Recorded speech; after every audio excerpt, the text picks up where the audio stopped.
here we go. Getting ready to go take my Part 107 exam to get my commercial drone pilot license.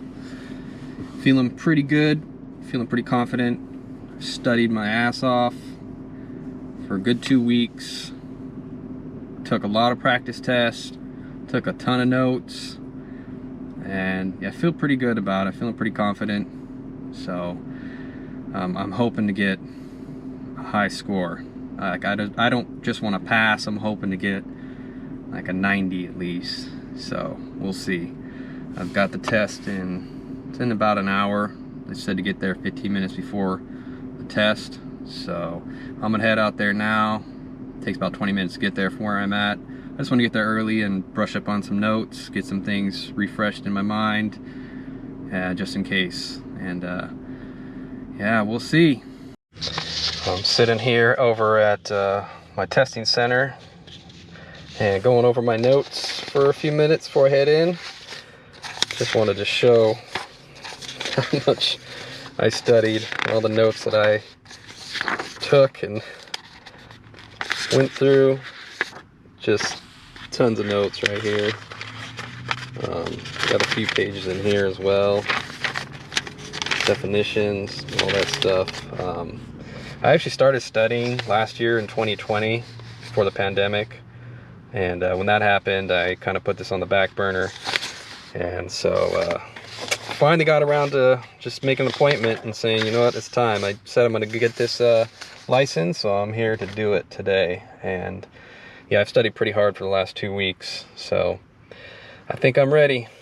I'm going to go in about 10 minutes and hopefully get a nice, good score.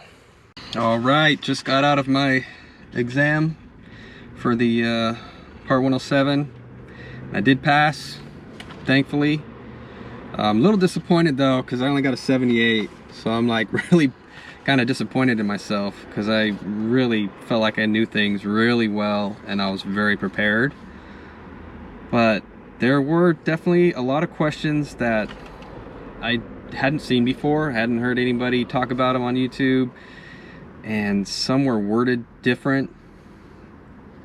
And yeah, so I'm gonna go home and look these up.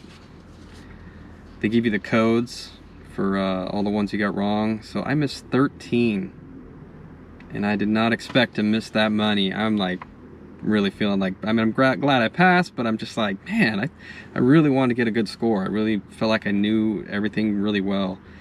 But like I said, there were some things that I never seen before, didn't know. I'm gonna go home and look these up and post some video. We'll talk about that. But yeah, 13. Bummed.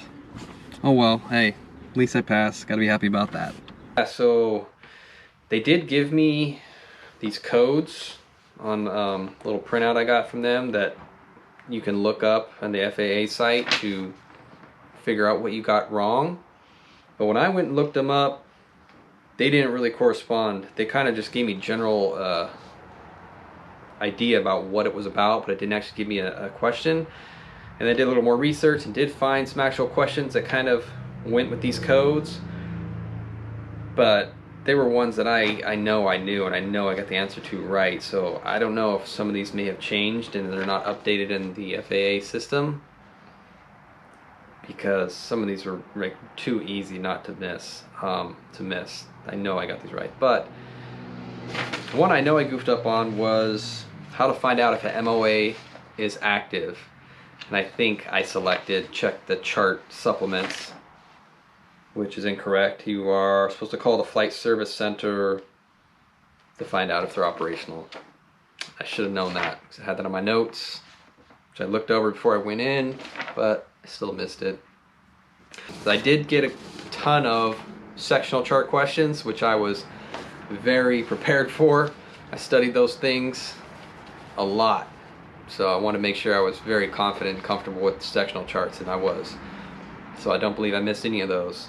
It was a little stressful when I went in there, because it was on the computer. You get in there, you got a book, and you got the computer, and I didn't know that the sectional charts were going to be in the book. I thought they were going to be like on the screen. So once I started, like, my first question had to do with the sectional chart, and I'm like looking for in the screen, looking for a pop-up to press, and I'm like, oh, what the hell? So yeah, I got a little panic there. Oh, duh, it's in the book. But I finished the test kind of quick. I think just under an hour, or maybe an hour it took me to do it. And there were a few questions that I spent some time on because I was a little confused with, and I really didn't know what the answers were, and I just, tried to do a process of elimination. And alright, so it has been a few days since I took my exam, and finally some of the questions came back to me, so I wanted to update this. One of the questions that came that I'd never seen before, never heard anything about, was about your visual observer. Something along the lines of, your visual observer has taken an antihistamine and you notice they become drowsy. What should you do? Or can you still fly your drone? Something like that. So I'd never heard that one. Wasn't sure how to answer that. Another one was about flying over moving vehicles. So I know that's prohibited as far as I know. I don't know if anything has changed with that, but there was a question about that, about when would you be able to fly over moving vehicles. And I think I answered that wrong because I got it confused with flying from a moving vehicle. So that's something to look into. And another one was about changing your remote ID module from one drone and putting it onto another. And the question was like, once you change that module from one drone to another, what would you have to do next? And the answer that made the most sense for me was you would have to wait to unregister from the previous drone to register onto the new drone.